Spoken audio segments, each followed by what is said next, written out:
My 18th birthday, and my family gathered to tell me, "You're adopted, and your real parents didn't want you either." Nobody does. Then Mom laughed. "We only kept you for the monthly checks. Those end today, so you're homeless now."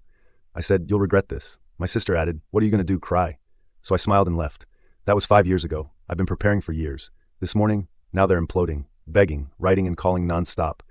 "Justin, son, please." Hey everyone.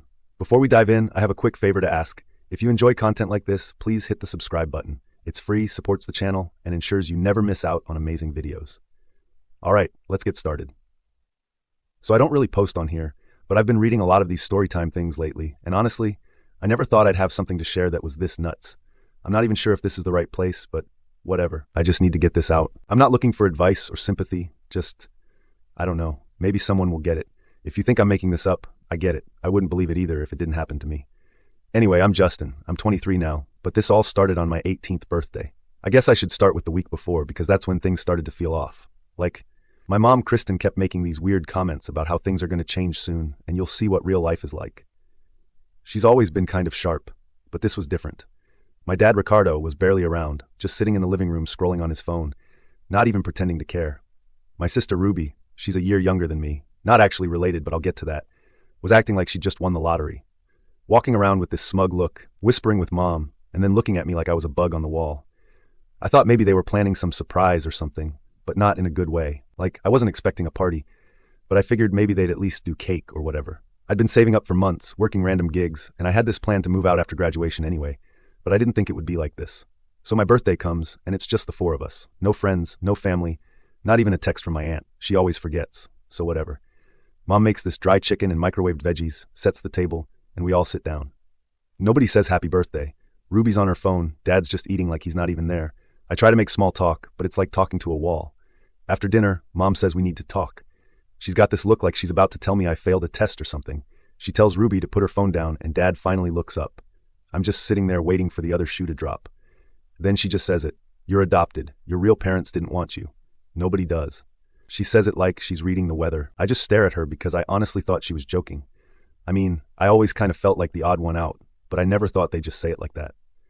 Then she laughs, not a nice laugh, more like she's been waiting to say this for years.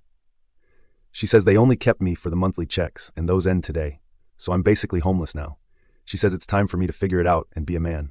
Ruby starts giggling and Dad just shrugs like he's got nothing to add. I ask if they're serious, and Mom just rolls her eyes. She says I should have seen it coming, that I was always too much work and never really fit in. Ruby chimes in, "What are you going to do, cry?" She's got this look like she's daring me to say something. I just sit there for a second trying to process it. I'm not even mad at first, just numb, I guess. Then it hits me. All the times they made me do stuff for them. All the times I got blamed for things Ruby did. All the times I got left out of family stuff. It all makes sense. I ask, why now? I didn't want to tell anyone what happened, not even my friends, because honestly, who wants to be that guy? Plus I knew if I told anyone, it'd get back to my family, and I wasn't ready for that. Not yet. I started noticing little things right away, like how quiet my phone was. No texts from Mom, no calls from Dad.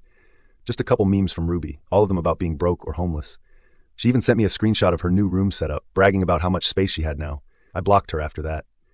I guess I always knew she hated me, but it was still weird seeing it out in the open. She always wanted to be the only kid, and I was just in the way. Mom used to say Ruby was her real daughter when she thought I couldn't hear. I guess that was the point. I started making a list in my notes app, just stuff I remembered about the house, the bills, the way things worked. I'd been the one who handled a lot of the boring stuff, like setting up the Wi-Fi, fixing the router, dealing with the landlord when the sink broke. Mom always said I was good for something when she needed me to do stuff. But now I realized it was just because she didn't want to deal with it herself. Dad never bothered with any of it. He just sat in the living room scrolling through his phone, pretending not to hear when things broke. I had a little cash saved. Not a ton, but enough to get by for a bit. I started looking for cheap places to crash, but everything was either too expensive or too sketchy. I ended up sleeping in my car for a while, just moving around so nobody would notice. I kept thinking about what Mom said about how they only kept me for the checks. I started wondering what they were going to do now that the money was gone. I knew they weren't exactly rolling in it, and Mom was always complaining about bills. One day, I went back to the house just to see if they'd changed the locks. I parked down the street and watched for a bit. Ruby was outside talking to some friends, showing off. I didn't go up, just watched for a while, then left. I started thinking about all the stuff I knew about them, all the things they'd done that nobody else knew. I wasn't sure what I was going to do yet, but I knew I wasn't just going to disappear. I started reaching out to some people. Not friends, but like my Aunt Lori. She's my mom's sister, and we never really got along. But she always acted like she cared about me more than Mom did. I texted her, just said I needed a place to crash for a night. She called me right away asking what happened. I told her the basics, just that Mom kicked me out, and she got real quiet. She said she'd talk to Mom, but I told her not to bother. I just needed a place to sleep. She let me stay for a night, but it was awkward. Her husband kept asking questions like, what did I do to get kicked out? Was I on drugs? That kind of thing. I just said it was family stuff. I left the next morning. After that, I started thinking more about what I could do. I knew Mom and Dad were behind on the rent because I'd seen the letters from the landlord. I knew they were late on the electric bill because I was the one who always called to get extensions.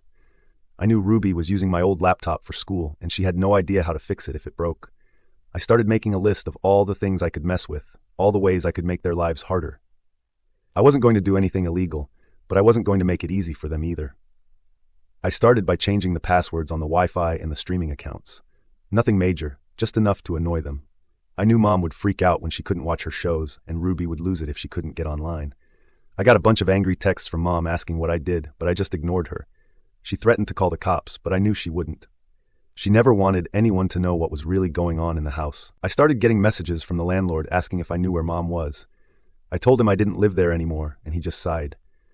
He said he was going to start eviction proceedings if they didn't pay up. I knew Mom would blame me for that, but I didn't care. She always said I was the reason they had money problems, but now she'd have to figure it out on her own.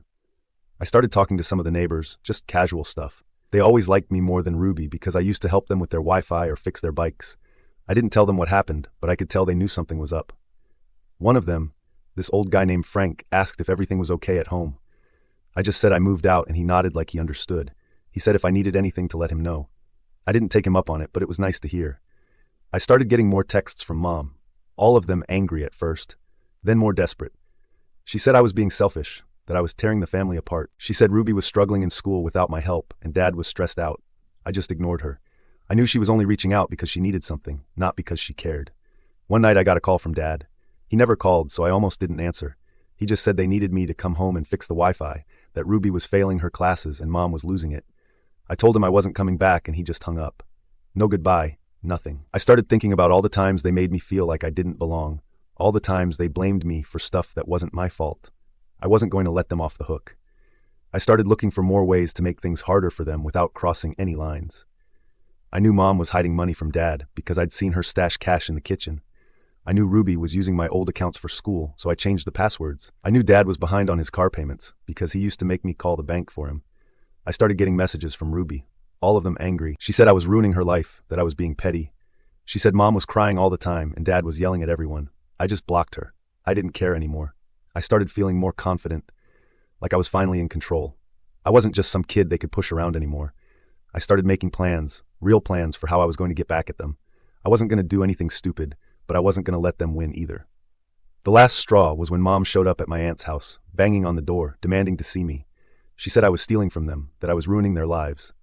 My aunt told her to leave, and Mom slapped her. My aunt slammed the door in her face. After that, I knew I was done with them for good. I started looking for a place to stay, something cheap but not terrible. I found a room in a house with a couple other guys. Nothing fancy, but it was better than my car. I started working more, saving up, making plans. I knew it was going to take time, but I was patient. I started keeping track of everything, every message, every call, every time they tried to mess with me. I wasn't going to let them forget what they did. I started telling people the truth. Not the whole story, but enough that they knew Mom and Dad weren't the saints they pretended to be. I could tell things were getting worse at home. Mom started posting on Facebook about how hard things were, how ungrateful kids could be. Ruby started posting sad stories about being abandoned by her brother. I just laughed. They wanted sympathy, but they weren't going to get it from me. I started thinking about all the ways I could make things harder for them, all the things I could do without breaking the law. I wasn't done yet, not even close. So yeah, that's where things stand now. I'm out, I'm on my own, and I'm not looking back. But I'm not done with them, not by a long shot. Next part's where things really start to get interesting. Update 2. So I guess this is the part where things actually start to get interesting, or at least more real. I'm not going to pretend I had some master plan from day one, but I wasn't just sitting around waiting for karma either. I was mad, and I wanted them to feel it. I wanted them to know what it's like to be powerless, to have everything you count on just not work anymore. And I wanted them to know it was me. It started with little stuff, like I said before. But after a while, I realized that wasn't enough. Changing passwords and ignoring texts is just noise. They could live with that. I wanted them to feel it in their wallets and in their day-to-day, the way they made me feel like a burden for years. I wanted them to have to explain themselves to people who actually mattered to them, not just randoms online. The first weird thing that happened was when I got a call from the landlord again, but this time he sounded pissed. He said he'd been trying to get a hold of my mom for weeks, and she was dodging him. He asked if I knew where she was, and I just said I didn't live there anymore. He started ranting about how the rent was months behind and how he was sick of the excuses. I could hear him shuffling papers like he was looking for something to threaten me with, but I just let him talk. He finally said he was going to start the eviction process, and I just said, "Do what you gotta do, man." I knew Mom would blame me for that, but honestly, she was the one who stopped paying. She always acted like she was some financial genius, but she was just good at hiding stuff from Dad and yelling at Ruby until she did what she wanted. Dad never paid attention to anything unless it was about his car or his phone. I guess that's why they always needed me to handle the boring stuff, because they couldn't be bothered. I started thinking about all the stuff I knew about them, all the things they'd done that nobody else knew, like how Mom used to take cash from Ruby's birthday cards, or how Dad would borrow money from neighbors and never pay it back. I started making a list, just in case I needed it later. I wasn't sure what I was going to do with it, but it felt good to have something on them for once. Then I started getting messages from Ruby, but not the usual memes or insults. She was actually asking for help. She said her laptop was acting up and she couldn't get her school stuff to work. She said Mom was freaking out because the Wi-Fi was down again and Dad was yelling at everyone. I just left her on read. I knew she'd figure it out eventually, or she'd just blame me like always. A couple days later, I got a call from my Aunt Lori. She said Mom had called her crying, saying I'd ruined everything and that the family was falling apart. Lori asked if I could just go over and help them out just this once to keep the peace. I told her no, and she got quiet. She said she understood, but I could tell she didn't really get it. She still thought of Mom as her big sister, not the person who kicked her own kid out for money. I started hearing from people in the neighborhood too. Like Frank from down the street messaged me on Facebook asking if everything was okay at home. He said he'd seen Mom yelling at the landlord in the driveway and that Dad was just sitting in the car, not saying anything. I just said I didn't live there anymore, and he said he was sorry to hear that. He didn't ask for details, which I appreciated. Then things started to get messy. Mom started posting on Facebook about how hard things were, how she was struggling to keep the family together, and how some people just don't appreciate what they have. She didn't mention me by name, but it was obvious. Ruby started posting sad stories about being abandoned by her brother, and her friends started messaging me asking what happened. I just ignored them. I started getting more calls from the landlord and then from the electric company. They were looking for someone to pay the bills, and I just kept telling them I didn't live there anymore. I knew Mom was getting desperate because she started texting me at all hours, begging me to come home and fix things. She said she was sorry, that she didn't mean what she said, that she just needed help. I didn't answer. One night, I got a call from Dad. He sounded tired, like he hadn't slept in days. He said Mom was losing it, that Ruby was failing her classes, and that the landlord was threatening to kick them out. He said he needed me to come home and help, just for a little while. I told him no, and he just hung up. Then Ruby showed up at my place. I was living in this shared house with a couple of other guys. Nothing fancy, but it was mine. She just showed up one night, banging on the door, yelling at me to come out. One of my roommates answered and told her to leave, but she just kept yelling. I finally went outside and she started shoving me, saying I was ruining her life, that Mom was crying all the time, that Dad was a mess. I told her to leave, and she slapped me. I just stood there, and she started crying. My roommate came out and told her to get lost, and she finally left, slamming the gate behind her. After that, I started getting messages from Mom's friends, people I barely knew, saying I needed to be a man and take care of my family. I just blocked them. I wasn't going to let them guilt me into fixing their mess. I started thinking about all the ways I could make things worse for them, without crossing any lines. I knew Mom was hiding money from Dad, so I sent an anonymous tip to Dad's phone, just a screenshot of her stash spot. I knew Dad was behind on his car payments, so I sent a reminder to the bank just to speed things up. I knew Ruby was using my old accounts for school, so I changed the passwords again, just to mess with her. I started hearing from more people, like the neighbors, saying things were getting bad at the house. Mom was yelling at everyone. Dad was never home. Ruby was skipping school. The landlord finally showed up with an eviction notice, and Mom lost it. She called me screaming, saying I'd ruined her life. I just hung up. I started feeling better, like I was finally in control. I wasn't just some kid they could push around anymore. I started making plans for what I was going to do next, how I was going to keep the pressure on. I wasn't going to let them off the hook, not after everything they'd done. The last thing that happened was Mom showing up at my work, yelling at me in front of everyone, saying I was a terrible son, that I was heartless, that I was destroying the family. I just walked away. She tried to follow me, but security stopped her. She slapped one of the guards and got dragged out. After that, I knew she was desperate. So yeah, that's where things stand now. They're falling apart, and they know it's because of me. I'm not done yet, not even close. Final update. So I woke up this morning to, I'm not even kidding, over 20 missed calls and a bunch of texts, all from numbers I recognized and some I didn't. I thought maybe something happened to someone. But nah, it was just my family blowing up my phone like it was the end of the world. I scrolled through the notifications and it was all the same stuff. Justin, please call us. We need you. Son, come home. And then a bunch of messages from Mom that were just straight up paragraphs, no punctuation, just her rambling about how everything's falling apart and how I'm the only one who can fix it. I didn't even open them at first. Just stared at the screen and kind of laughed. 5 years ago, they couldn't get rid of me fast enough. Now they're acting like I'm the only person left on Earth. The weirdest part was seeing a message from Dad. He never texts. Ever. His was just, call me please. That's it. No emojis, nothing. I almost didn't believe it was him. Then I saw a couple from Ruby, and hers were all over the place. First she was mad, then she was begging, then she was mad again. She even sent a voice note, which I didn't listen to. But I could see the preview and it was just her saying my name over and over. I guess I should back up a little. After everything that went down, I kept my distance, but I never really stopped paying attention. I'd hear stuff from neighbors or from my Aunt Lori or just from random people who knew my family. It was always the same. Mom was losing it, Dad was never home, Ruby was failing at everything she tried. I didn't care, honestly. I figured they'd figure it out. Or they wouldn't. But then I started hearing about how bad it was getting. Like the landlord finally kicked them out and they had to move into some tiny apartment across town. Mom started fighting with everyone, even her own friends. Dad lost his car because he couldn't keep up with payments. And Ruby dropped out of school. I didn't do any of that directly, but I definitely didn't help them. And I made sure they couldn't use me as a crutch anymore. The thing that really set it off was when Mom tried to get money from my aunt. Lori called me asking if I knew what was going on, and I just told her the truth. I said, look, they kicked me out. They told me I was nothing, and now they want me to bail them out. Lori just sighed and said she was tired of Mom's drama. She said she wasn't giving them anything. And that was that. After that, Mom started calling everyone she knew, trying to get help. But nobody wanted to deal with her. She burned every bridge she had. And now she was stuck. I started getting messages from people I barely knew, like old neighbors or friends of the family, asking if I was okay, if I needed anything. I just said I was fine. I didn't want to get into it. But it was weird seeing how fast people turned on my family once they realized what was really going on. I guess people always knew Mom was a piece of work, but nobody wanted to say it out loud until now. The last straw was when Mom showed up at my place. I was just sitting in the living room, scrolling through my phone, and I heard banging on the door. I looked through the peephole and saw her standing there, hair a mess, eyes wild, just pounding on the door like she was going to break it down. I didn't open it. I just stood there and watched her. She started yelling, saying she needed to talk to me, that she was sorry, that she just wanted her family back. My roommate came out and asked what was going on, and I just said, don't worry about it, she'll leave. Mom kept yelling. Then she started crying. Then she started cursing me out. Finally, she just sat down on the steps and put her head in her hands. I waited like 10 minutes, then opened the door and told her to leave. She looked up at me, eyes all red, and said she was sorry. That she didn't mean any of it. That she just needed help.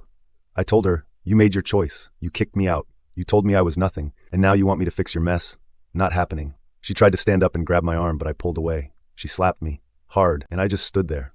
I didn't say anything. She started crying again, then got up and walked away, slamming the gate behind her. After that, the calls and texts got even worse. Dad started calling, leaving voicemails saying he was sorry, that he just wanted to talk. Ruby sent me a bunch of messages saying she missed me, that she was sorry for everything, that she just wanted her brother back. I didn't answer any of them. I blocked their numbers, blocked them on everything. I was done. I started thinking about why they treated me the way they did. I guess it was always about money. Mom never wanted me. She just wanted the checks. Dad just went along with whatever Mom wanted because it was easier than fighting. Ruby hated me because she thought I was taking attention away from her. It was never about family. It was always about what they could get from me. Once the money was gone, I was gone too. I know some people are going to say I should forgive them or that I should try to fix things, but I don't see the point. They made their choice. They wanted me gone, and now they got what they wanted. I'm not going to be their safety net. I'm not going to let them use me anymore. The weirdest part is I don't even feel bad about it. I thought I would, but I don't. I feel, I don't know, free, I guess, like I finally got out from under their thumb. I don't have to worry about what they think or what they want or what they need. I can just live my life. So yeah, that's where things are now. My family is falling apart and they're begging me to come back. But I'm not going. I'm done. I don't know what's going to happen to them. And honestly, I don't care. They made their bed. Now they can lie in it. If you're still reading, thanks. I know this was a lot, but I just needed to get it out. I don't know if there's a lesson here or whatever. But I guess if there is, it's that you don't owe anyone anything just because they share your last name. Sometimes family is just people who happen to live in the same house. Sometimes it's not even that. Anyway, I'm moving on. I've got my own life now.